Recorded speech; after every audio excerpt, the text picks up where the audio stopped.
everyone. Welcome to Documenting the Faces of Social Justice, Communities and Archives.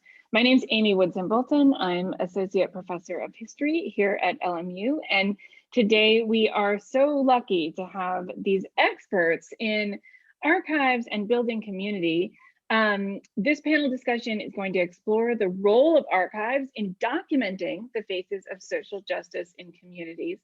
And our panelists today are going to help us think about how archives physically preserve the unique identity of their communities and how archival practice can be an intrinsic form of social and political activism. They're going to discuss their work, including why they started their archives and how their collections represent their respective communities. There's also going to be a pop-up companion site featuring select digitized items from each community archives collection that we'll share at the end. So first we have some brief presentations to get us started thinking about these archives, introduce us to the archives. Going up first will be, and I'll kind of introduce each as they go. First up is Marisa Ramirez, who is an archivist for Archives and Special Collections at the William H. Hannon Library at LMU. She attained her undergraduate degree in biology from LMU in 2007 and has been part of the library staff since graduation. In 2018, Marisa received her MS in library science from the University of North Texas. Now working as an archivist, Marisa processes incoming collections and creates finding aids for easier access. Born and raised in LA County, she enjoys working with any collections related to Southern California and natural history. So take it away, Marisa. Thank you, Amy. Can I get my slideshow up?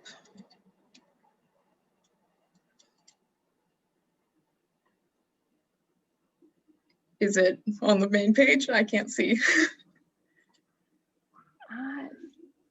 Not up. 1 second.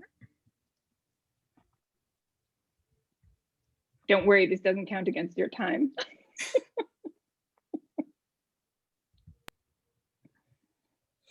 There we go.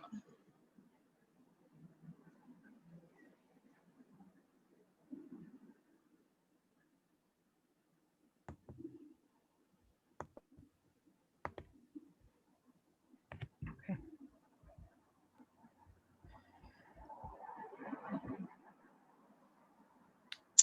Great, thank you. Like Amy said, I work in the Department of Archives and Special Collections at Loyola Marymount University, located in the William Hannon Library. Next slide, please. So we're actually on the 3rd floor of the library. I know some people don't necessarily know that's exactly where we're located. This is a picture of our department from the outside with our gallery lit up on the right and our reading room on the left. We are open to the public. And we don't just mean the university, we don't just mean graduate students, professors, we mean to the public. If you wanted to come in, if you wanted to do research, we are there for you, and we don't necessarily restrict why you're here. We just need you to make an appointment, and we need you to register, and you're welcome to look at our many collections. Of course, right now we're closed physically due to the quarantine, but we are available to do limited reference via scanning or any other kind of thing you might need. We also do classroom instruction, which is fun. And again, it's not just undergrads, graduate students, all kinds of subjects. If you think there's something that you could possibly use for your class, we can help design a type of class for you. We are lucky enough to have an instruction librarian, and she's actually been teaching along with the head of our department during quarantine using digital surrogates of our collection, which is very cool. And next slide. So a brief history of the archive. As you can see listed here, we have 7 collecting areas, but like most archives, we started wanting to, in hopes that we would preserve the history of the organization. So that would be the last category you see there, which is university archives. Generally, archives refers to just collecting material for the institution.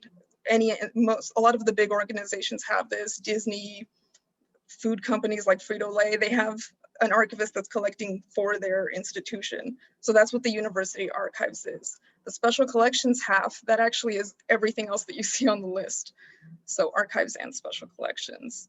And it actually began in 1960, so that's the history of ours. I thought it had been around longer, but in 1960, one of our Jesuits, who was also a professor and manager of the chorus, Father Richard Trame, began collecting different institutional history. He was passionate about that, and thanks to him, that's where we began.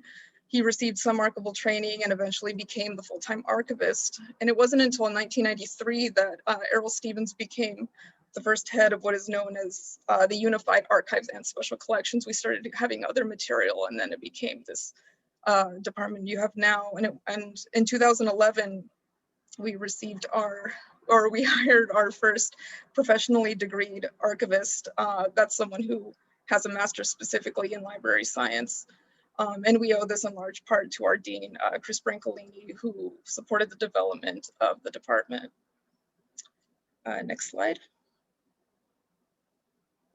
So on this slide, you see examples of university archives specifically, and I didn't want to be too literal with the faces of social justice, but we have a few photographs here. We have a football player from the 1930s. We have different pamphlets for student groups. Events are photographed. We have a lot of those. Any kind of thing that you think we might have, there's a good chance we do. Just ask.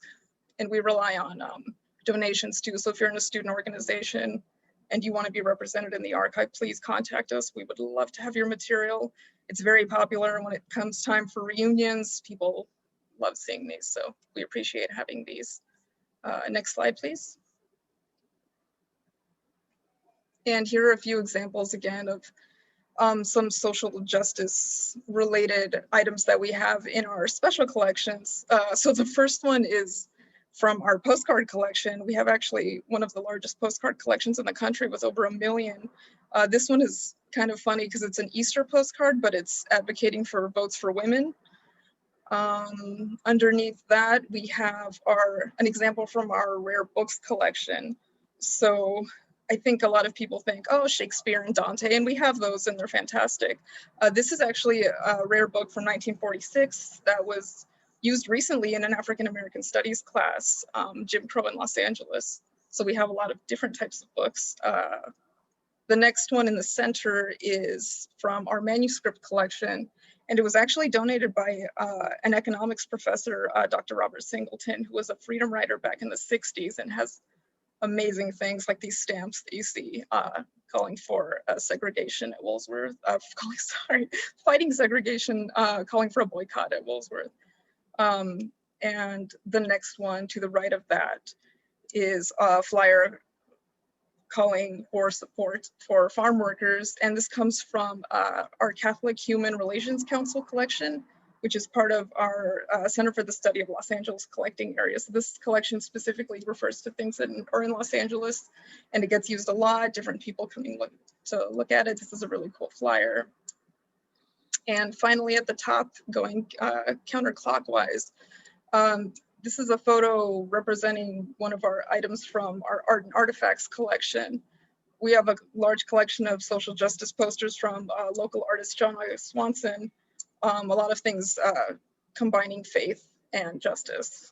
And this photo was taken at an event that we had during our opening reception for a gallery exhibit featuring his posters, which was curated by students. And next slide. So just to reiterate, we have many collecting areas. This was a small sample. And just to say again, we're here for everyone. If you just want to come in and look at something that you think is interesting, send us an email. Again, we'll see what we can do. And especially when we're open to the public, let us know what we can do. Thank you. Excellent. Thank you so much. And I will just say personally, I don't know what we'd do without archives and special collections. And as a historian, you all are a joy to work with. And my class right now is working with the postcard collection, which is amazing. So next up, we have Sharon Sekhon, who is the founder and executive director of the Studio for Southern California History, a nonprofit organization dedicated to critically chronicling and sharing the region's social history in order to foster a sense of place. She teaches in the honors program and the Department of American Studies at CSUF. Most of her work is archived online, and I will drop that link in the chat, and so people can get that. Sharon, take it away. Thank you for this opportunity to be here. I'm really learning a lot from the conversations we had prior to today, and I look forward to learning from the conversations with our audience as well. I started the Studio for Southern California History, and I'll just start sharing my screen. Because I wasn't raised to value where I lived and to know that there was history here. And it was actually the natural extension of getting my doctorate and then working in multimedia after my doctorate in history at USC. I found that the last time we learned local history is the 4th or 5th grade. And that has changed recently, but for a long time, it was this sugar-coated history lesson about our past that didn't talk about resistance, didn't talk about how we were connected to the history. And when I started this studio, you could actually buy a mission kit, which all of us are forced to do in the 4th or 5th grade, which my mother made. Often they're made out of sugar cubes or popsicle sticks, but my mom did mine for me, and I didn't get a good grade because we didn't follow directions. But you know, you could actually buy a mission kit off the shelf at Michael's, so you were completely detached from local history. And for me, if you lie at the beginning, you're going to continue to lie. And you know, I wanted to understand why we didn't feel connected to where we lived, you know, why we felt it was okay to make fun of Southern California. And that was what my dissertation was about. So I wanted to actually get at the real stories of Southern California, which I kept hearing about in people I interviewed. And the archive portion of the studio is a natural extension of our mission. At first, we shared history through walking tours, exhibits, talks, workshops at our gallery space in Chinatown. But unfortunately, I was unable to maintain that space due to rent and, you know, life. And we switched our focus to being a studio without walls. So putting more of our stuff online. I focused on publishing 3 books in the last few years that showed our body of work. And then, you know, I started it because most of the history organizations that were in place were not geared for someone like me, who was mixed race from Orange County, and really connected to where I lived and wanted to learn more. Often they were connected to the 19th century, more specifically like the Autry, or they were, you know, righteous organizations like the Japanese American National Museum, which were about a specific racial or ethnic group. And I was very, you know, wanted to find a place where people could talk about history, share history, and argue, because that's what history is about. So, you know, the archive actually contains a lot of our work. It has oral history interviewees, stuff from their archive that they've shared with us, families' photographs, letters. We have rare books and ephemera that I've been collecting for the last 20 years. And I also have really amazing artwork that was donated to the studio or made for the studio. I have a beautiful podium that was handmade, that was painted by Leo Limon to have his cats all over it. And he's famous for painting cats along the LA River, and just a wonderful, wonderful artist and man. We also have been gathering local history photographs and essays since the beginning of the studio, because we wanted to document our attitudes towards place, how we felt about where we lived, and to recognize that we have a connection to place that is often not vocalized or explained. And when we explore it and define what we love about where we live, it becomes much more meaningful. There are many things I could share from you from our archive that are very personal, but today I decided to share, this is what our archive looks like online. And if you look at the collage that I made for it, it actually includes ephemera from our archive to show you that it's made up of this.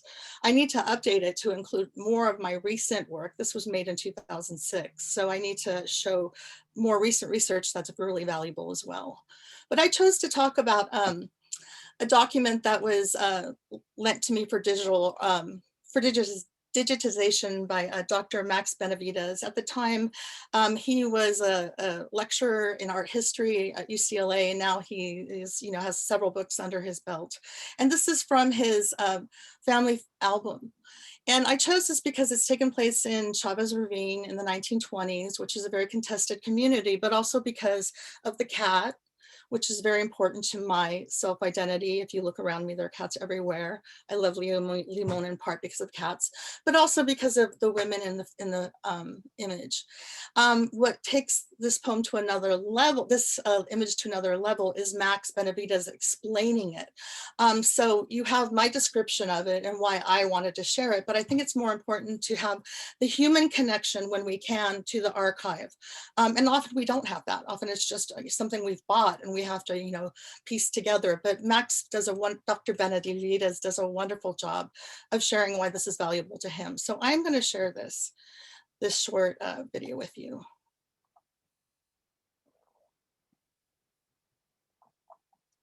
This was an installation I made from his images and this poem that he wrote in 1972. This poem is called Durango. It starts like this. Grandmother, great-grandmother, I see your old trunk, the one you brought from Mexico in 1913. Wood, painted flowers, cracked leather straps, the tarot cards wrapped in black velvet. Whose fortune did you tell? Yours? Mexico's? Grandmother, great-grandmother. You read Don Quixote. I touched your book. I read the passages marked by your hand in thick India ink. I remember being told you liked movies. They said you loved The Hunchback of Notre Dame. That reminded me of Charles Laughton, who reminded me of Anthony Quinn and Sophia Loren. That took me back to a 40s film with Gary Cooper and Barbara Stanwyck, where Anthony Quinn played her husband, Paco. Stanwyck killed him one night, pushed him under the pumping arm of the oil well. Then I thought of Marlon Brando, Viva Zapata, and Anthony Quinn again. I'll always remember Brando's death scene in Mutiny on the Bounty, a dying Fletcher Christian at sunset on a lost island in the South Pacific. Sometimes I think Brando really died. I remember the scene from Last Tango when he is talking to the corpse of his wife. She had killed herself. He called her a pig. And that took me back to Charles Laughton in the original Mutiny on the Bounty, and back to The Hunchback, and Victor Hugo, and Les Miserables, and Jean Valjean leading an underground life, and you, grandmother, great-grandmother, living in Chavez Ravine in a shack, keeping your trunk warm. I remember that Anthony Quinn grew up near there, and I wondered why he had never played Don Quixote. I found a picture. It was you standing with a man. Was he my great-grandfather, grandmother, great-grandmother, refugee exile from the revolution, with your trunk, its faded flowers, your faded life, Durango. You were from Durango, Mexico. A gunfighter's name, Johnny Durango, who reminded me of Marlon Brando in Jacks. Years after you died, in a rainy February, I opened your dusty trunk. I saw Don Quixote in Spanish. I saw your black silk slip and yellow-colored maps. Did you really escape? Did you come here to see your daughter die at 23? To see her marry a man who drove his motorcycle into a Catholic church during Mass? A man who never read Don Quixote? A man who later carved churches out of wood for a priest who absolved him of bigamy, committed 4 times over? A man who gave me a gun for my 10th birthday, a gunslinger's pistol.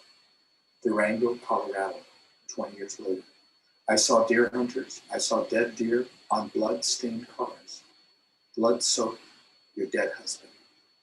An old Bible with your name, Victoria, from Durango, a runaway. Grandmother, great-grandmother, I miss you. I miss the movie of your life, the one where Sophia Loren plays you, co-starring Marlon Brando, Anthony Quinn, Barbara Stanwyck, and Gary Cooper. Title song by Richie Valens. Grandmother, great-grandmother, I lost your statues, the one of Jesus like a bloody dead deer, on an icy car in a snowy town in Durango, Colorado. I lost your crucifix, but I still have Don Quixote. I hold it, and it becomes a film called Durango. He goes on to explain his poem right now, which gives it even more. My grandmother, Victoria Reyes, who was born in Durango, Mexico, she died at 23. Her appendix burst here in Los Angeles, and she didn't get to the hospital in time. And at the time, when she died, my mother was a little girl. And my mother says that her first 10 years of her life are a total blank. And it appears that during some time in her childhood, she may have been sexually molested or abused. So that's the kind of violence that I'm talking about, which is, I think even a deeper story, leaves such a scar. And I believe that we all are the results of the legacies of our families. So that's my mother losing her mother at a very young age. And what happened is that my grandfather, the one who was married 8 times, the one who rode a motorcycle through a Catholic church during Mass, and then later on, because he had lived a pretty wild life, he would carve these beautiful churches. I mean, obviously was an artist at that level, and give them to churches and give them to pastors of churches because he wanted to be absolved of his sins. Well, he really didn't take care of my mother or her brother. And my mother grew up in a shack with my great-grandmother, the one from Durango who brought her mother up. And what my great-grandmother did is she was a fortune teller in Chavez Ravine. And that's where her tarot cards, and she told fortunes, and she was a curandera. But they lived in a shack. And I'm writing another book. And this book is about my mother. And it's a combination of fiction and true stories. And one of the stories is called Begging for Bones. And my great-grandmother would send my mother to the local butcher, and she would stand at the back. Now, she's a little girl, and this could be one of the reasons why it's part of her childhood is a mystery to her. It was a mystery to her. She would wait until the butcher saw her and then ask for bones, beg for bones. And sometimes she got bones. Sometimes she got nothing.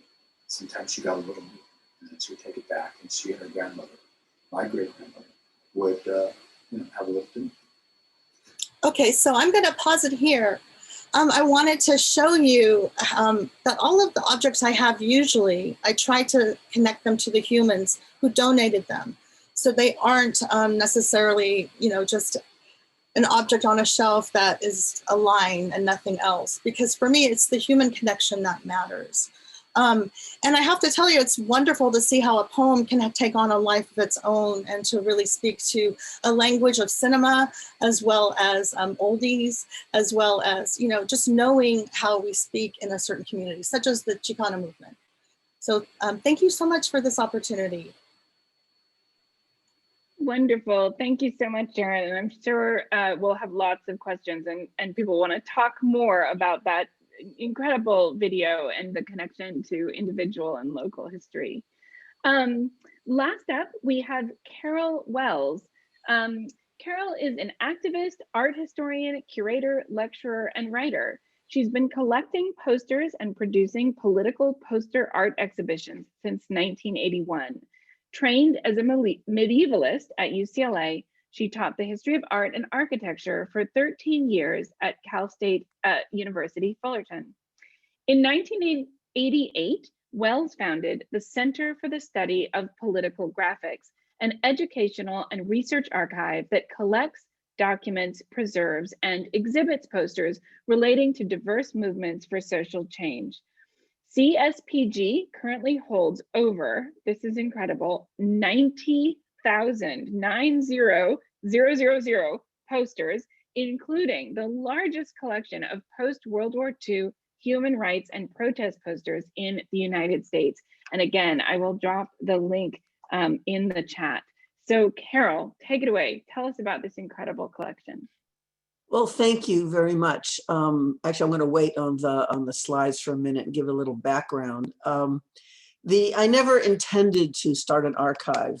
It was, and I know I'm not unique in this, but I always call it the accidental archive because it was certainly not. There was no plan.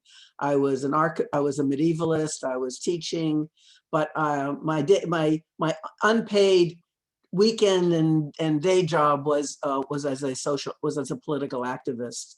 And in 1979, I started working around the Nicaraguan Revolution, which happened that year, and that went on basically to do solidarity work around Central America. So El Salvador was having their civil war, Guatemala was in the midst of a genocide.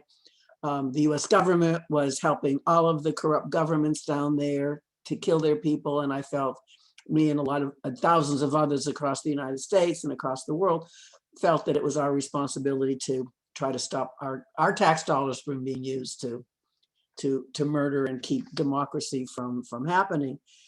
And I went to Nicaragua for the first time in 1981, hired to help a professor, Professor David Kunzel at UCLA, to bring back posters. He was a poster collector, and he collected, so we went down there to collect posters. And during that trip, I was fun, right? It was a free trip. It was fun.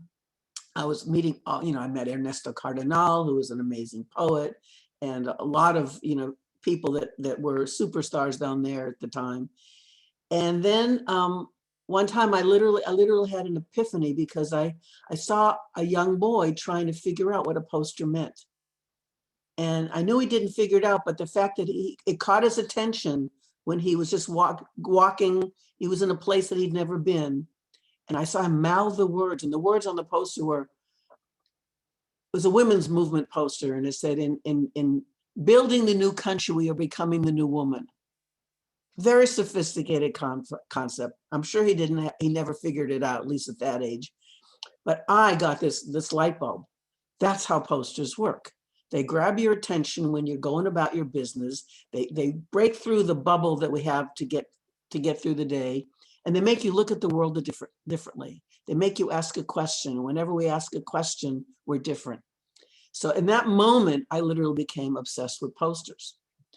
And the Nicaraguans were creating posters to teach both their own people, but also the international community, what was really going on in their revolution, what they were trying to do.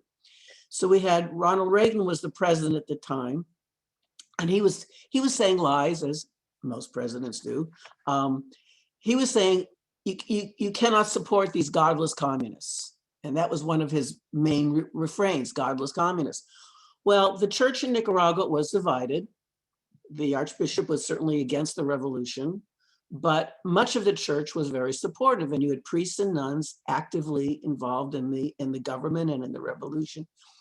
And so I was collecting all these posters with showing the priests and nuns who were working in the revolution. How can you call them godless communists when they're priests and nuns? So there was a real struggle, and the posters revealed the struggle. And so I brought these posters back, and it was a collective curation of the exhibit. And all of a sudden, this is pre-internet, pre-texting. It was all word of mouth through solidarity activists. That, I saw your exhibit. Can you bring it to Colorado? Oh, I saw your exhibit. Can you bring it to Boston? And so all of a sudden, Al Gore and his Inconvenient Truth slideshow.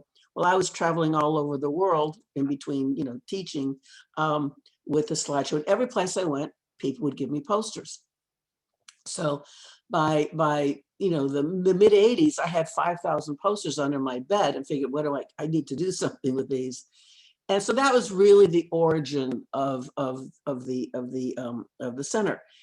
Now, the center, I created the center to be a resource, an organizing tool for the solidarity movement. If I was using these posters to teach the truth of the Nicaraguan Revolution, what they were trying to accomplish, other people could do the same thing. And they were very, very effective because they're visual, they're graphic, they're simple, they're powerful. And then all these other posters I collected, I could do other things. People said, can you do an exhibition about women's rights? Can you do an exhibition about liberation theology? And every exhibition, I would get a group together. So it wasn't just me putting my opinion out there, but it was a collective group. And then I started realizing, as people started coming and looking at them, that they contained information that people didn't know about their own country, about their own situation.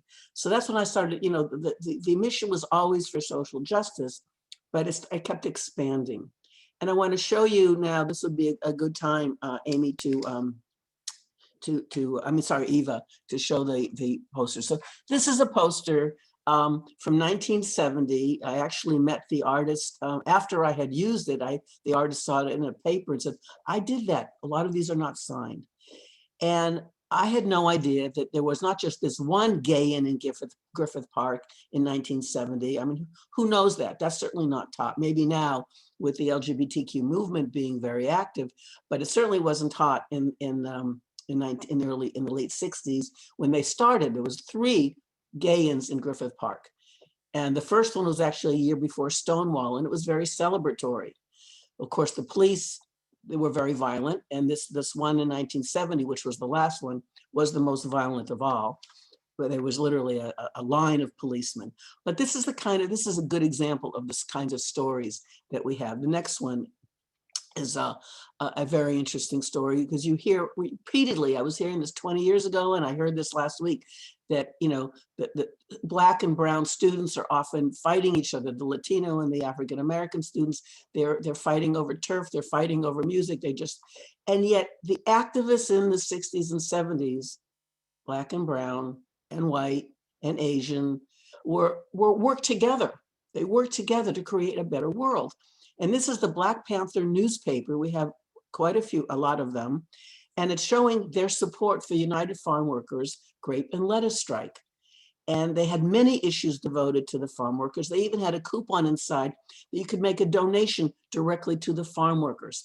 They had issues supporting Chicano political prisoners. They actually, even when the Chicano movement in San Francisco could not fund their own newspaper, because the older Chicanos didn't want anything to do with it, and the younger ones didn't have the money, the Black Panther paper actually published it for the Chicano youth that were trying to bring attention to the Los Siete was the group that was being targeted at that time.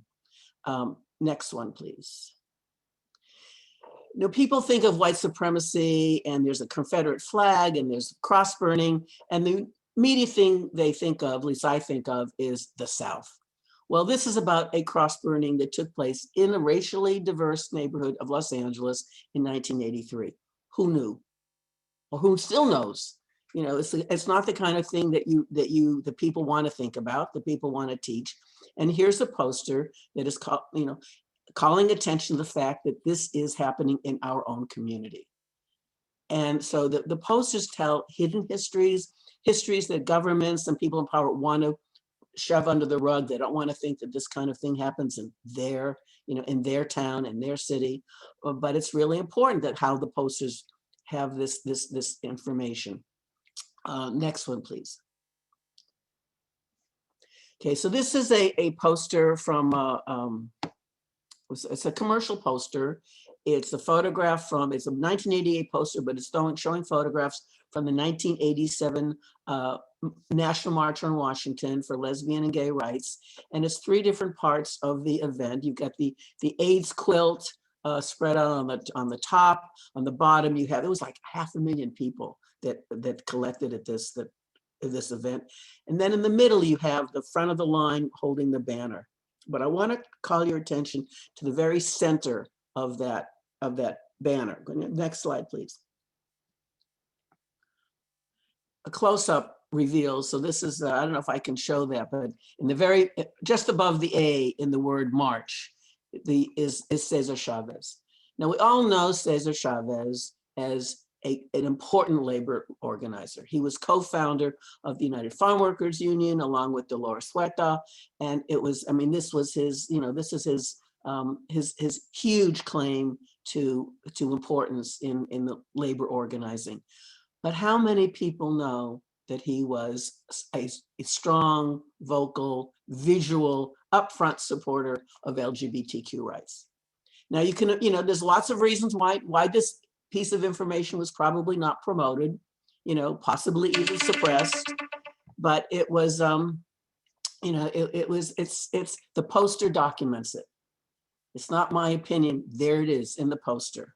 And I think I have one more to just show you. The center has about 40% international posters, and the next poster is an example of one from Mexico from the 1950s. But it's an interesting crossover of issues because this is a Mexican poster by the Talla de Gráfica Popular, Francisco Mora, the artist, married to an American artist, Elizabeth Catlett, an African-American artist. But it's dealing with something was happening in the United States. The Julius and Ethel Rosenberg were targets of anti-Semitism and anti-communism. They were, she was framed because they wanted her to turn on him. They knew she was innocent, but she was executed anyway. And here's a Mexican poster that is asking people to write to the President of the United States to stop this crime. And this is part of an international effort from France and Germany, and it was all over Europe. The Pope, Albert Einstein, many people were part of this effort. And here we have very few posters in the US because it was too dangerous. But here we have a poster from Mexico calling attention to a crime about to happen. It happened soon after this. And just to conclude, the center is open. It's not open at all now, obviously, but you can see 8,000 of our posters through our website. If you go into our homepage, you'll see it says, I forget, it's the second one in, I forget. Anyway, it's 8,000 are on there. And then there's over almost 2 dozen exhibitions that you can also see a lot of posters. So we'll talk more about the center, and you can see it behind me. Thank you. Wonderful. These are just such extraordinary resources. I think one of the questions that you've all started to answer, but maybe we could go into more, is how do you see your work as reflecting your community? I mean, one of the things that's really interesting is the kind of way we've heard about archives kind of coming up, kind of emerging almost accidentally. And I love Carol's expression, the accidental archive, or kind of stumbling into this work, or the way Marisa described the way that the LMU kind of started, but started collecting its own institutional materials actually pretty long into its history, so I wonder, how does the archive reflect your community? But then also, who do you think of as your audience? Because that seemed to also maybe change over time, or has that changed over time? Sharon, did you want to take that? Oh, you're muted. You're muted. I'm unmuting. I'm sorry. I told myself I wasn't going to speak on this panel because I wanted to learn from everybody. But as a historian getting my degree, I worked with archives at USC, and I also was privy to dumpster diving. We would get these different kinds of notices saying, "Hey, check out the trash tonight. There's going to be some important documents that our city is just throwing away." And doing this research, I couldn't find things to document my oral history half the time because they had thrown out court records. They didn't think they were important. And I have to say, this is me. This is my archive documents me. It documents my impulses, but it also documents my community and the people that I connect with. And that is often only by referral, but I try to keep place as a constant in it. But archives are a huge issue in Southern California, especially access to public digital archives that are about politics and the government. At one point I worked at the LA District Attorney's Office fact checking, and the Huntington didn't want to let me into their archives for a job at the District Attorney's Office, which was about documenting, it was about the Chinese massacre in 1871, and it was basically their documents. So, there are different gatekeepers in place for when they're around, but also half of them are being destroyed in front of our eyes, which was my impulse to do the studio, because I kept hearing about these amazing people who are dying, as well as, can you show proof for my students that segregation actually existed? Because young people don't believe it happened. And I'm like, sure, I got plenty of that. I have people talking about it. So that's actually one of the major reasons. It's an impulse to document what I see around me, as well as the kinds of amazing histories that we're losing. And because that's people really interesting. Doing it. Sorry, I was gonna say, because one of the things that comes out of that is that even thinking about future generations as your audience as well, as much as anybody existing now, which I think is a really interesting You know, and I was- obviously behind a lot of collections, right? I was really, really inspired by the WPA in the 1930s when they put all of these people to work documenting what they saw in front of them. And I wanted to have that kind of experience with the same kind of history, asking the same questions over and over again. So what does your neighborhood make you feel like? You know, those kinds of questions. Right, So right. thank And you. Thank you very much. that's really interesting. There were projects in Britain like that as well, to document everyday experiences. That's a fascinating point.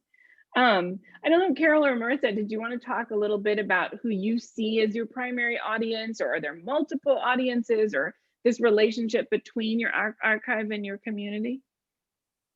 Well, the reason that we have over 90,000 posters is because the community gives them to us. 95% of the posters in the collection have been donated from multiple communities. So if I were to talk about one community, one primary community, it would be the political activist community, because a lot of the posters we have were actually collected by these people, by different people as they were doing organizing work, whether it was the farm workers or the Black Panther Party. And so that's how we got the bulk of our the kids didn't want them, you know, and actually, and I do dumpster diving too after demonstrations. I do a lot of dumpster diving. Want to make sure you don't have the ketchup on it, but other than that, they're very, very good for getting posters. But then one of the things that too often the activist community, the social justice community, is painted with a single brush. And yet, if you just look at the Black civil rights movement of the 60s, you have the pacifist, you know, activist movement, but you also have the more militant activist movement. And they're not all the same. The same thing, I mean, every movement you can think of has disagreements. They develop strategies. Sometimes the strategies work, sometimes they don't, but there's not a unified vision. And one of the things our posters really document are the divisions within the movement. So it's really, I think it's an area of study that has really not been even looked upon, because most people just assume that, oh, it's the peace movement, it's the anti-war movement. If the anti-war movement had an anti-intervention aspect, had a solidarity component, and the smallest component was the anti-imperialist component, much smaller. But you had all three functioning in the same coalitions, arguing, you know, sometimes the coalitions fell apart, but you could not paint them with a single brush. And that's something else that is documented in the posters that we have. Right, right. Yeah, that's amazing. Marissa, did you want to talk about this kind of these differences? Sure. Well, I guess it's unique in that I'm a alumni of the school that I'm now an archivist for. So when I was a student, I'm kind of embarrassed to admit this, but I didn't know we were allowed in the archives department. I thought it was like, Sure. you know, they're behind glass and, you know, you have to wear gloves and sign a thing. And I was like, there was one point where I needed a book for one of my design classes. And I was like, oh, it's in the archive, never mind. And I kind of just, you know, and that's a shame. And I mean, the library has grown so much in the last few years under our dean and with our new outreach department, that people are really like aware of, like, you know, it's out there and it's easier to be out there. And when I was in college, the internet was getting going, but it wasn't quite what it is now. So I'd say our audience is anyone who wants to come in, and undergraduates, if you want to see, you're in a club and you're like, wow, I wonder if when did this start? Do we have pictures? We might not, but hopefully we do. Not just students, professors come to us all the time to do their own research. We had a professor present recently at one of our library events, and he had been using postcards to document where they were stationing oil derricks, I believe. I might be getting that wrong, but it was a really interesting presentation, and he was using our postcards as like an example of that. And I was like, I never thought, because, you know, we use them for like fun events, like, oh, here's a Valentine's Day one and it's cute, but we have a lot of political ones. We have a lot that can be used for different things. I mean, anything you're studying, there's a good chance we have a little bit of something on it. And if not, that's something we need to note, and we can build from there. And we're always looking to build our collection. So our audience is whoever can potentially use us, I guess. Yeah. One of the things that really pops out to me, and this is something that historians, of course, talk about a lot, is the difference between the people making the archives and the people potentially using the archive. And I'm curious whether, you know, obviously archives have silences, they have gaps. Our students frequently wish that we could learn more about the experiences of ordinary people. And Sharon, it seems like your work is doing so much to try to get at that idea of history from below, or social history. I'm curious whether kind of what you see this relationship is, and maybe that kind of gets us to this question of, does an archive have a point of view or opinion? Is there a, are you collecting with only one thing in mind, or are you just dependent on donations? How does that work? How does that shape an archive in certain ways to have a certain bias or a certain perspective? I don't know who wants to take that first. Sharon, do you want to go? If I am given an archive that, for example, has something that I shouldn't have, that somebody else should have, I will forward it to that person. And for example, or to that institution. I helped Michael Amesqua go through self-help graphics archive a box. He had like 20 boxes. He was going to throw them away. And I said, no, I'll take them. One of my graduate students, who's now a fantastic historian, Monica Palaio, she went through them, you know, and then we sent them to UC Santa Barbara. We sent a lot of the postcards. We still have the flyers because Santa Barbara's ethnic collection didn't want them at that point. So we have flyers that they had. But yes, definitely when I can, I send them to institutions that I trust. But, you know, there are not that many at this point in terms of longevity that I trust, as well as bias. I definitely have a bias in my work, and I want to make sure people use it if I donate it to them. You know, I don't want it to sit in an archive that they talk about and then people don't have access to it.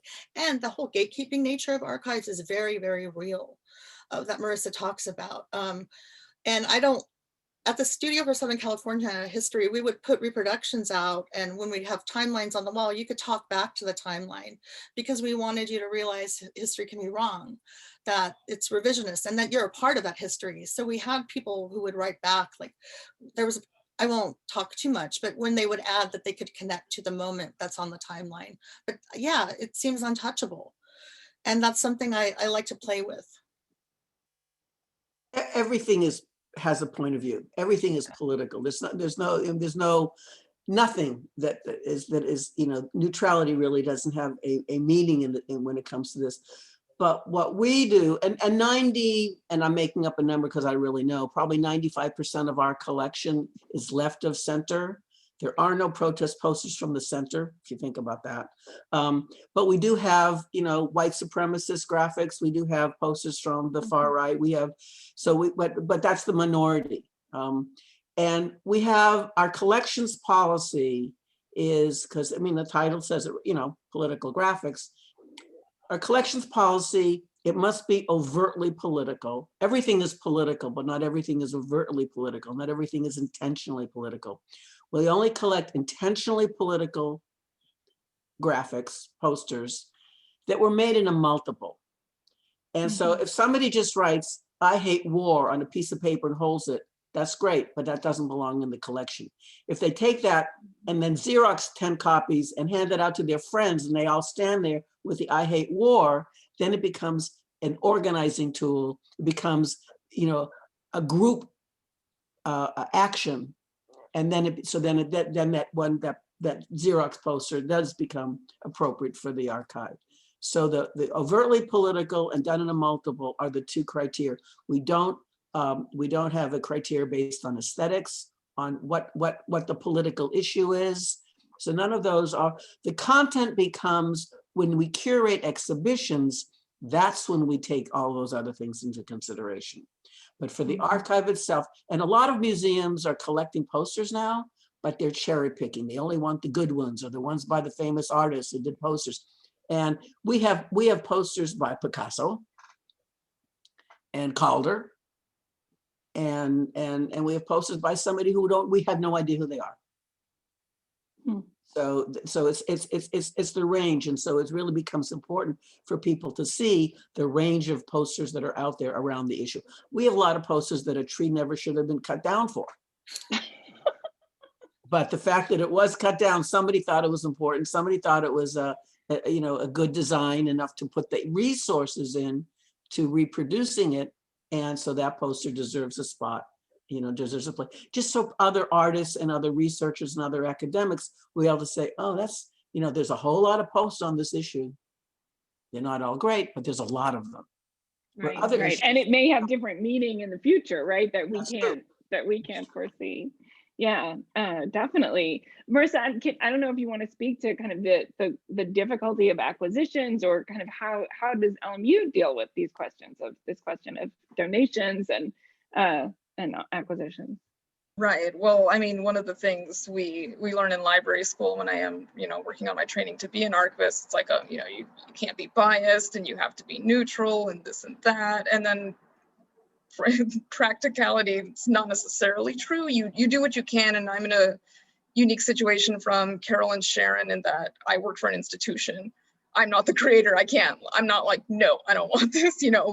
We take in everything, and I love having everything. It's interesting because it always can come back and you can use it for a class, and it's fascinating. But if we were completely neutral and unbiased, our collection would be astronomical. We would just, there's a lot of people that are like, we want to give you this. And if we just said yes to everything, then we would have been out of space a long, long time ago. So we do attempt to be as neutral as possible, but we do want to grow our collection in a way that does benefit the institution. We look at the classes and we're like, okay, well, we seem to have a lot more interest in this.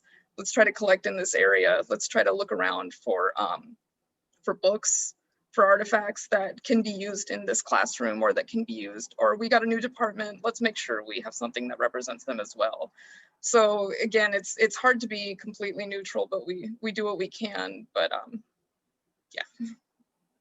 One of the things, and you brought up this question of, being an institution and working within a larger institution. So kind of having the interests of LMU as a whole and serving different aspects of LMU in different ways.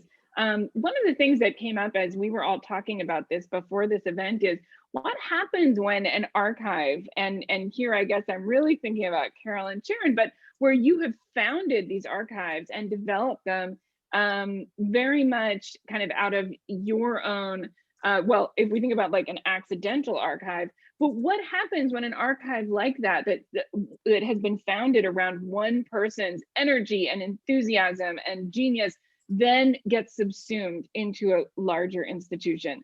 Do you two have do you imagine what's going to happen to your archive? Have you made plans for that? Do you have hopes or dreams, or what happens when a smaller archive gets subsumed into a larger institution? That's been keeping me up for years. It's been keeping me up for years. And it's a conversation that we have with the board every once in a while. Plan A is to say as independent as we can for as long as we can. But there has to be a plan B. And plan B obviously would be to become part of another institution. And so it really becomes, we have to weigh the pros and the cons of each. The pros of becoming involved in another institution, obviously you don't have to worry about preservation. You don't have to worry about the stuff being dispersed, or if that's part of you have to say you can't give it out, it has to be kept together. But there's also the problem of censorship. The only time I've ever been had an exhibition censored has been when it has been at a university. And sometimes they're pretty straightforward with it. Their board of trustees got mad at something and said, can't do that anymore, or you can't have, or that one comes down. Or they say, oh no, budget cuts, we can't do it because of budget cuts. So it's an issue that the center right now is struggling with. And I don't have an answer. But I'm definitely, we're dealing with the question and we're asking, we're just trying to figure it out. Yeah, Sharon, what about you? I struggle with it as well. And the financial costs of having the archive are something that I really, really struggle with. And not just the physical archive, but the digital as well. I currently now have enough money to redo my database, which I'm doing, but there was a couple of years where I couldn't. And that's something that is a real issue for people who have smaller archives. I don't know what I'm going to do. I have been thinking about places to donate pieces to, parts of my archive to, and I've been, you know, trying to wean through what really the studio wants to keep. You know, I have a lot of, because I was into crafting, I had some craft stuff, and I'm like, I don't think people really associate this with Southern California. I'll take it out and try to make it very, very specific, but I struggle a lot with that as well. And I keep looking for organizations that I trust, that are not academic in nature. Forgive me, I'm sorry. It's just related to the censorship issue, as well as my disappointment with not learning this when I was, you know, a student myself. But it also has to do with not having any bigger institution connected to the archive. It has to kind of be independent in its way. And maybe, I don't know. I don't know. That's a fantastic question. And it keeps, yeah, I don't know if it keeps me up at night yet, but maybe now. Thank you. Thanks for that. I mean, this is the kind of one of the biggest questions in local and community history, right? Is it is so often dependent on specific individuals, specific groups who can keep it going. And then if how do you make that intergenerational without it becoming an institution, which then has the funding, right? But then who makes those decisions? And do you end up again with the kind of the politics then of those sorts of funding? A final point before we move over to the open Q&A that I just, you know, again, came up in our discussion and I think is really fascinating is this question of, we talked a bit about digitization, and this issue came up, or people wanting to control the images or block exhibition. But then of course we also have the fact of proliferation of images, especially ones that are overtly racist or overtly propounding ideas or images that really represent difficult histories from our past, and ideas that, while it is important that we record them, we may be uncomfortable with then what could happen to them in the broader world. You know, historians right now are struggling with, and curators around the world are struggling with, what to do with this kind of difficult artifact. And I wonder if you all have struggled with this. You know, how do you control your images in the world of digitization, or do you try, or kind of what do you do about that? Well, we don't, the center doesn't have any copyright, doesn't own the copyright on any of our images. So because of that, but we want to get them out as broadly as possible. We use low res images so people can see them, but they can't download them. They can't, I mean, they could reproduce them on the internet, but they can't put them in a book or put them on a t-shirt. I mean, I guess they could if they would have their own, you know, super technological abilities, but for the most part, the general person couldn't do that. They would have to redo the whole thing. But we had we've recently been having discussions about this, especially with the whole rise, or the, you know, of the white supremacists, because we have these images that come out of, you know, the racist movements. But we don't want to put them online. We've got 8,000 posters online, but we decide if somebody wants to come to the office and see those, they can. But we're not going to make it easy because we can't control how they're used.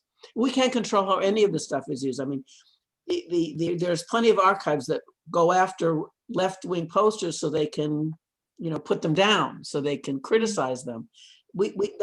That's what people are going to do what they're going to do.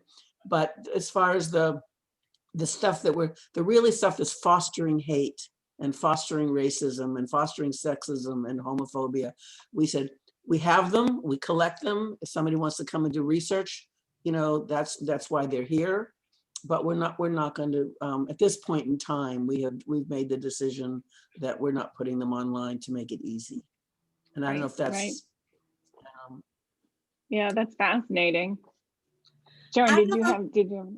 I have a policy where if I put part of an interview online, I make sure that it protects the person so no one can figure out their birth dates, you know, anything for identity theft.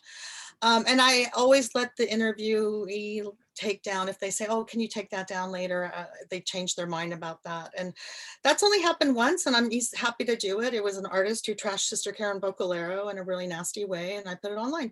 And she asked me to take it down, which is fine. I've also had people who said really sexist things who were really happy about it. And I put those online too. And they were fine with their, you know, with their points of view being public, very, very confident in it. So when I can, I put those out there with people who are strong enough to deal with the consequences of their belief systems, and to show how people may behave in ways that are now deemed sexist without realizing it.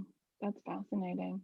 Marisa, did you want to, I don't know, I mean, I know that there are some, you know, problematic materials in the collection. Oh, definitely. We have tons, and just, I mean, I've already brought up the postcards quite a few times, but we do have some that were used in advertising, and people thought they were funny, and they're just extremely offensive images that we have. So we do actually have a lot of policies in place. If someone wants to photograph something, we make sure we can track how it's being used. We don't want it used in ways that are going to remove the context, because it's, I mean, even some of these are labeled like racist, like these are part of the collection that we identified as like offensive postcards that are used in certain classes. We do try to control that. As for the digital collections, we do have quite a few items digitized. And same as I believe Carol mentioned, we try not to have them be especially high res, so they can't be downloaded and again used without permission. We do offer that, and we've had researchers come in and they use some of our images for books publishing, but again, we do ask that they get permission from us, and we know how it's being used, and we're credited properly, because it's not just like, these are our things, don't use them, they're ours. It's a lot of like, we want people to be able to track it. So if they want to look at this collection themselves, like, oh, I'm interested in this, where did they get this? Oh, Leola Marymount, who knew that they had this collection. We want to be able to spread scholarship. We want people to, you know, learn however way they can. So we do ask for permission before using any kind of images like that. Fair use is different, of course, and we understand that if it's used for educational purposes, again, we ask for just acknowledgement of where it was found, again, so people can go back to the source. Right. Good citation practices as we try to teach, right, information literacy. So we do have some questions that I wanted to make sure we got to from the audience. We have this question from Cynthia Becht. It's wonderful to see the depth and range of our local collections preserving the voice of diverse communities. Thank you.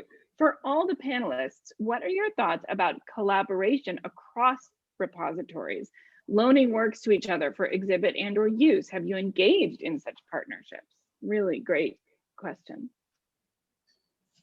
We do that a lot.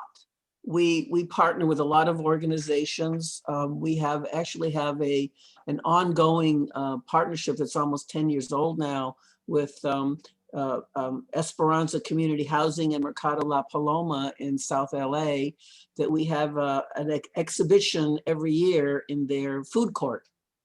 So, I mean, there's 500 people a day that literally go there for the great food and for the community spaces and the meetings, and they see centers exhibitions there. So that's a partnership. We're also, we occasionally borrow. We can't, I would say with the digital, we're doing it a lot more because it's a little safer. We can't insure these things for what they're worth. So, because we do a lot of grassroots exhibitions in grassroots spaces. So we don't borrow too often, but with digital reproductions, we do. We're starting to, we borrow quite a bit. If we have some holes, we get them from other sources. And museums all over the world are actually borrowing from us. Because in many ways, we're one-stop shopping with 90,000 posters. You can get, you name the issue, we probably have it. So since political posters are really hot right now, and everybody's, and the 60s and 70s are really hot right now. So there's a whole lot of museums all over the world that are doing exhibitions on these themes, and we've loaned posters to a lot of them. Right. Yeah, that's and it brings up the question then too of reproductions. I don't know, are people asking for rights to make reproductions, or people want to sell the images at all? And for that, they have to get the copyright clearance. So Right. some of them are old enough that weren't copyrighted when they were made, so that they're in the public domain. And then other ones, a lot of artists are still alive, or their families are still alive. So there's and sometimes we can't. And then you do a fair use. If you've done your due diligence and you've tried to contact the artist. There's also a group in New York of the artists, I forget what it's called, but it's a lawyers group that does control or protect copyright. So a lot of the artists, you can go through them and they will contact you. You have to pay a lot of the times. So but there's many different layers of how you can approach to get permission to reproduce. Right. Did anybody else want to talk about collaboration across institutions? I've collaborated many times with many different institutions, from schools like Trade Tech, and I just did one with Cal State Fullerton, as well as smaller organizations like the Western Conservancy of Nursing History, Self-Help Graphics. We did a whole oral history project based on Sister Karen Bocalero, because I was afraid no one was going to care about a nun. And people who knew her were still alive. So we interviewed artists when we could. And I'm very proud that history has been used in many places, including in classrooms at LMU. A lot of our work with South Asian communities, my family's from India, so I've been trying to integrate that more into my own work, which is hard. They have pulled from my work. The South Asian American Digital Archive has pulled from it. And I've done a lot of collaborations with UCLA's civic engagement, with students who conduct the interviews with our elders. And for example, today, Ofelia Esparza, who's a famous altar maker, just received a great award from the government to continue her craft work. I'm really happy that one of our interviews was our interviews were the first one done with her that were put online, and people are recognizing her for who she is. And it was done by a UCLA student in her senior year trying to get through school. And she had actually been a victim of a mass shooting in an office. And doing the interview with Ofelia was very, very healing for her. She had survivor's guilt. She didn't understand why she hadn't been. So there's all these connections that you have together, but then the product, which you may not hear about unless I tell you, the process of doing it is so therapeutic. So it goes on and on and on. I call it the love train. So while it might be, the borrowing may not be direct, a lot of it goes directly into lesson plans. And I'm really proud of that. And I'm proud of the work that the students have done, taking my work and riffing on it and making it more special, making it more accurate, making it more for them. Right. So it kind of goes out in so many different directions. Yeah. Marisa, do you want to speak to that? Yeah, so we actually have a specific example, and I can't remember the name of the class, but I believe it might be related to health or human sciences. It could be. Cynthia would definitely know, and she might say in the comments. But that is an instance. And again, I was a science major, and I assumed, I'm like, the archives doesn't have anything on science necessarily. You go to the Natural History Museum. But we did collaborate for a class, and we had material on loan from UCLA because they have a biomedical library. So that does happen, where we do use material from other things. And you have things on loan, the Natural History Museum. I don't know if we've specifically worked for them, but I know when I was an undergrad that they would loan out like skins or skulls, that type of thing. So there is that kind of situation where if we don't have it, we're going to make sure that we can point you in a direction of someone that does have it. And that happens all the time with research inquiries. People asking about the military. It's like, okay, we'll send you to the National Archives because they're the ones that are going to have the answer on that when we don't. We point them to other schools. Of course, now that I'm learning so much about these other two archives, they can be places that I can send, researchers that are looking for that type of material. So in that sense, we do collaborate often with other collections. Right, right. Yes, I mean, there's so many different opportunities, obviously, across Southern California. And of course, now that we're all on Zoom, I suppose there's even maybe more in terms of digital work.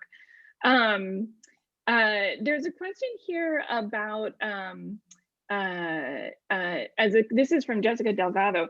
As a current archivist and historian, I'm seeing a divide between the gatekeeping that Sharon touched on and this new desire to move towards a more equitable, truthful method of telling history and archiving.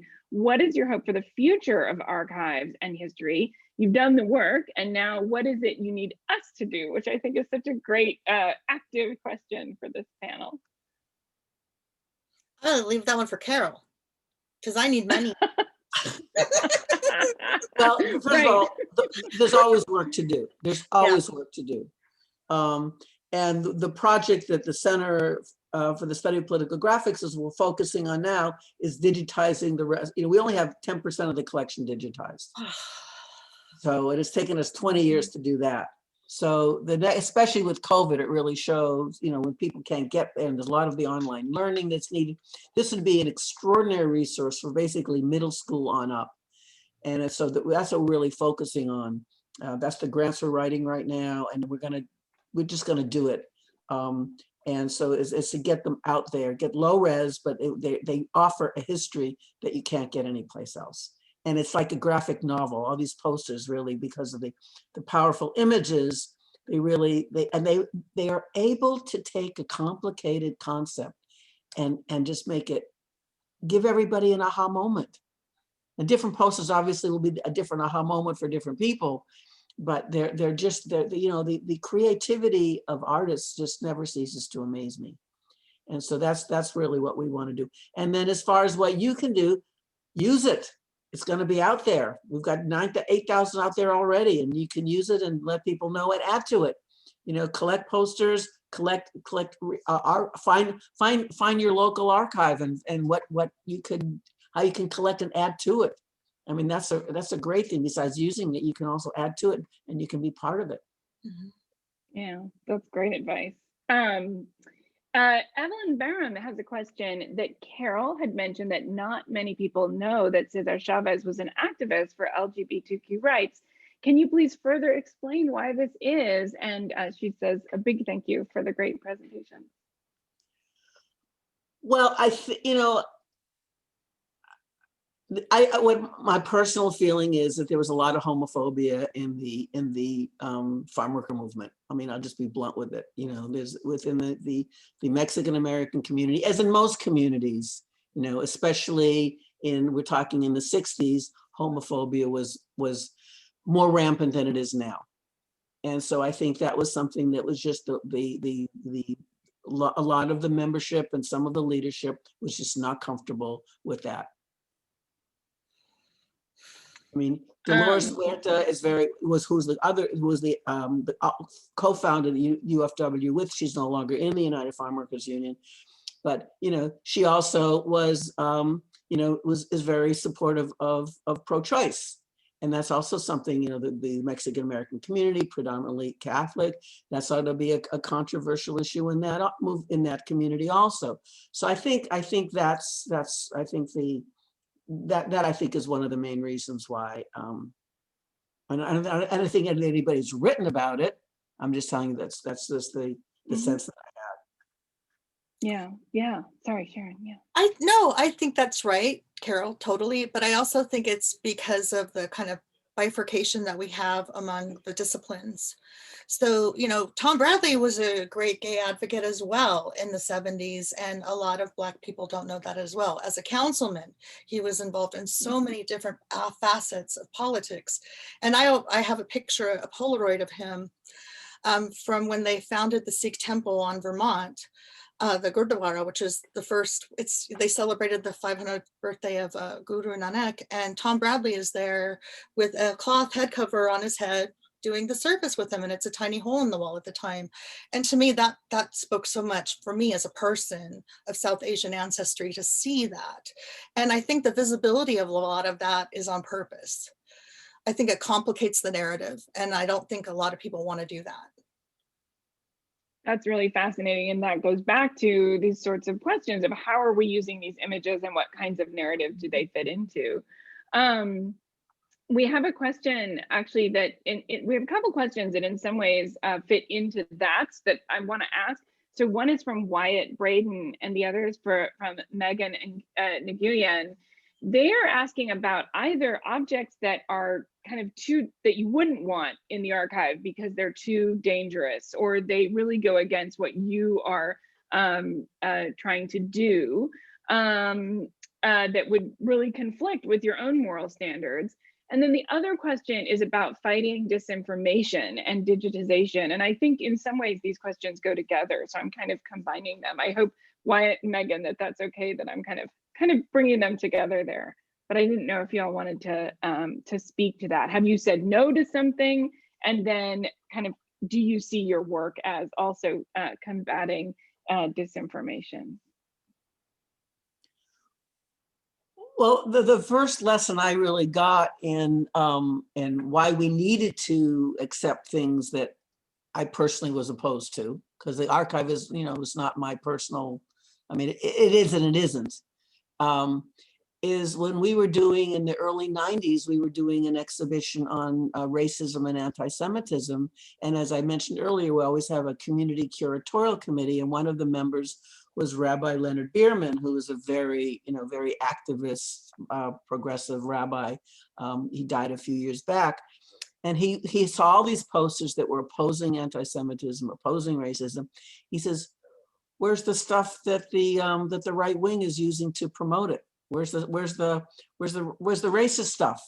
He says, the community that's looking at the exhibition isn't gonna, especially in liberal West LA, is not gonna realize how dangerous the reality is unless they see what's being produced by the other side. And so that was I had actually an interesting experience, because this is pre-internet, so I contacted an anti-Klan group in Georgia. It doesn't exist anymore, the Center for Constitutional Renewal. And I told them my problem. I didn't want to write to the Klan. I didn't want them to know we existed.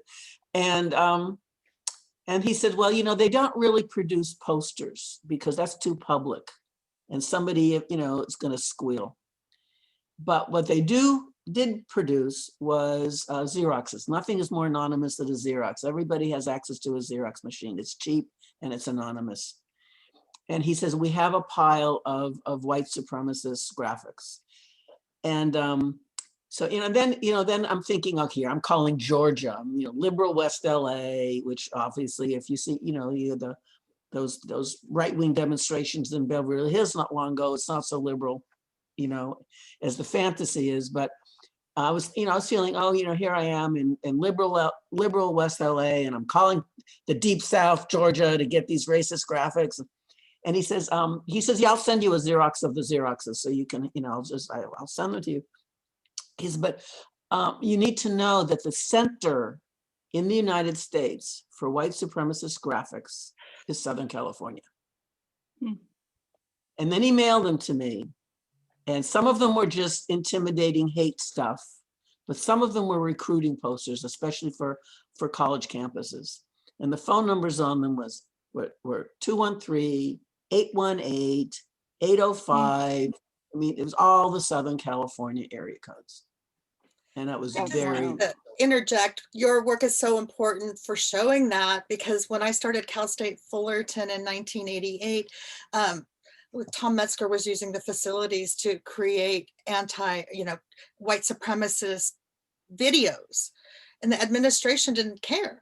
But because the students knew enough about this history, they forced them off campus and made a brouhaha. But like, if they don't know, they'll accept it. It's really amazing, your work, Carol, because it shows it's so important right now where people are just sending images of hate back and forth. To know the context of them is everything. Yeah, thank you.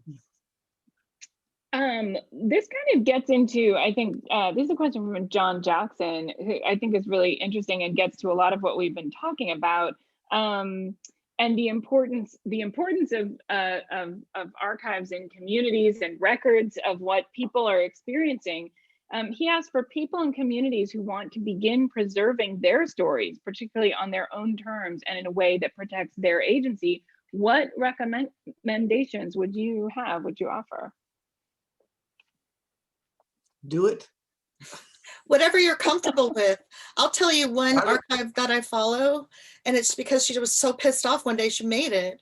A woman just realized that a school nurse in Texas realized that there was no government body keeping track of murdered women in the US. Mm-hmm. And so she just decided to create this Google spreadsheet that she updates, and you can sign on to get onto it to basically share information about the prevalence and how this is happening and what doesn't get reported, or how it's reported as, you know, passion crime as opposed to domestic violence, to get at our whole media culture not recognizing the domestic violence struggles we're getting with. So she just started going through crime reports and doing what she needed to that way. And as the expert of your life, you know the best way to document it. For me, it would be through writing or art. I wouldn't want my voice on anything for perpetuity because I hate it. But literally, what you feel most comfortable with is how you should do it. And there's also a lot of resources. There's a consortium, and it's free to join. It's called the LA as Subject, and it is any collection that has anything at all to do with LA. Can be a member. It's, you can go on USC's website and you can find it. And they meet every other month, I believe. And they have an before COVID, they had an archives bazaar that was one of the most fun things I ever did. I look forward to it every year. There's also, you can do research on the internet for how to start your own archive and there's a Center for Nonprofit Management. I think I mentioned that, on how to start a nonprofit. So there's a lot of resources out there. But basically, find something that you're passionate about, because then you won't get tired, you won't get burnt out too quickly anyway. And to add on to a few things that Carol said, it's great when you want to start your own, but sometimes people just don't know where to start. You know, it's like, well, what are the practices? What should I do? And there is an organization.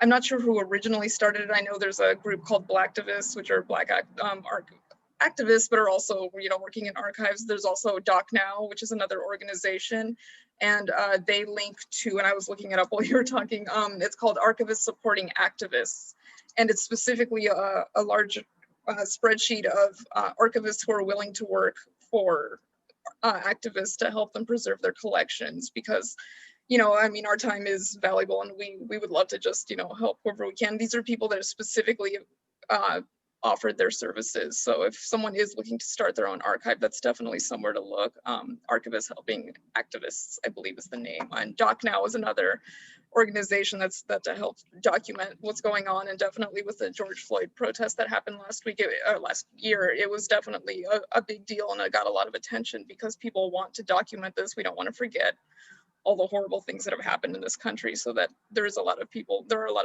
and a big push for archiving material. And for all our attendees, Nicole Murph, who helped organize this panel, or maybe did it single-handedly, I'm not sure, but is the brain power behind all of this. She has put in a bunch of links there in the chat. So if you press the chat little symbol at the bottom of your Zoom screen, it will open up and you'll see an amazing series of links for help with forming your own archive and many different resources there. There are a number of questions from students who are asking about kind of experiences collecting something. Maybe if you could talk about maybe something in your archives that have most surprised you, or that something that you learned that most surprised you. And then also, is there an exhibit? Like, is there a time when somebody has used your objects in a way that you think has been the most meaningful or impactful? I thought those were really great questions. I'd like to answer the questions quickly because I told them already, my students. In that same set of the box, I found a bag of weed that I instantly gave back. I found fine art that I gave back. I found personal letters that I gave back. And we did an exhibit called Law and Disorder in 2010 that I'm really proud of, that this man named Luis Ituarte actually took it and he put it on display throughout Mexico. I put it on vinyl so you could roll it up, but it's all about how we challenged the law in LA. And the fact that that went to Mexico and he translated it for me is everything. It made it come alive for me. So that's one example that really, and the weed and the fine art. I mean, really nice art. I think two of the posters that when I saw them surprised me, I showed you earlier. One was the Gayan, which I knew nothing about, and the other was the Cesar Chavez. I discovered that, you know, I was looking at that poster for something, and all of a sudden I said, what, that can't be, you know, because I had, you know, not known that he had that. You know, you get a one-dimensional view when both from the media and what the propaganda that the organizations put out. Everybody's, you know, it's much more one-dimensional than they are in reality. So those were two posters that really surprised me.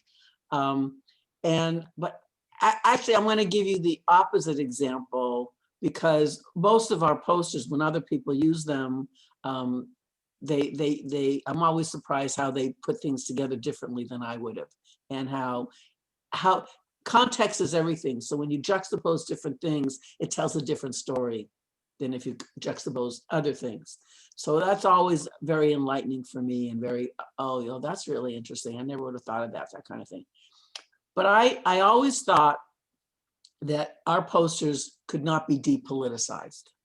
I always thought that, you know, they're so strong, they're so powerful that you can't create a context that they would not be strong.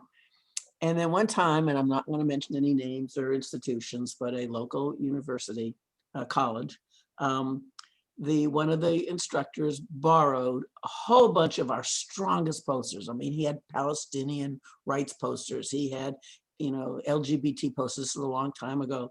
He had really strong posters. And then I went, but I had nothing to do with the curation, and he did it all by himself. And then I went to see the show. And he didn't organize them by theme. He didn't have the AIDS posters together and the Black Panther posters together. And he had the green posters on one wall, the red dominant posters on another wall, the black and white posters on another wall. And I walked in there and I was stunned. He managed to depoliticize them. He managed to organize them in a way that all you could do was talk about them or look at them or understand them in a formalistic manner. And which is how most museums do that. A lot of museums will do them as in style, type font, and instead of focusing on the content. We focus obviously on the content, on the subject. So that's almost the opposite of your question. That's surprising, but not in a good way. You know, but it goes to show that context. You know, context is everything. Juxtaposition is everything. You really can change meanings.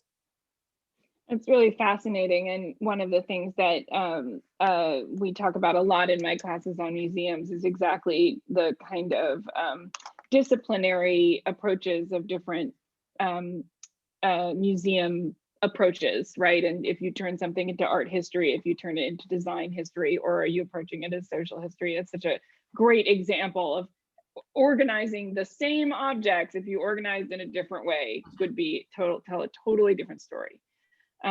Yeah, does anyone else want to take up that question?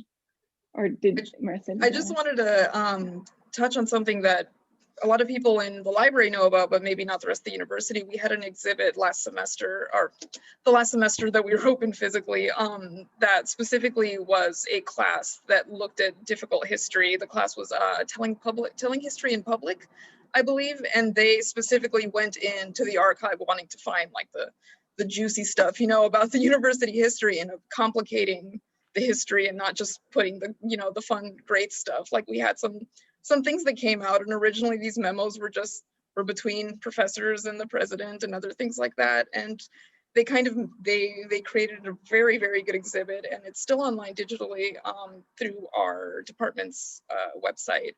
And yeah, it's one of those things that I was, you know, they're like, we want things on this topic. So my boss and I, the head of our department, we went through and there was a lot of surprising things like, oh, wow, I didn't know so many people were opposed to joining Loyola and Marymount together because one was the all-girls school and one was the all-boys school, and some people didn't want the Marymount tainting the Loyola and that kind of thing. So, you know, that's something that happens, and we can't pretend it didn't happen. It's one of those things, and it's surprising a little bit, but at the same time, I mean, this happened back in the 60s, I believe. So yeah, some people just, you know, you want to keep things as is, and that's understandable, but we're lucky we have these items that you can go back, you can reflect on, and you can learn from it. So Right. glad we have those. See history with warts and all, right? All its messiness. All of it, yeah. I can't believe it, but we're out of time. So I don't want to keep everybody, of course, we could, I'm sure, keep talking about this for,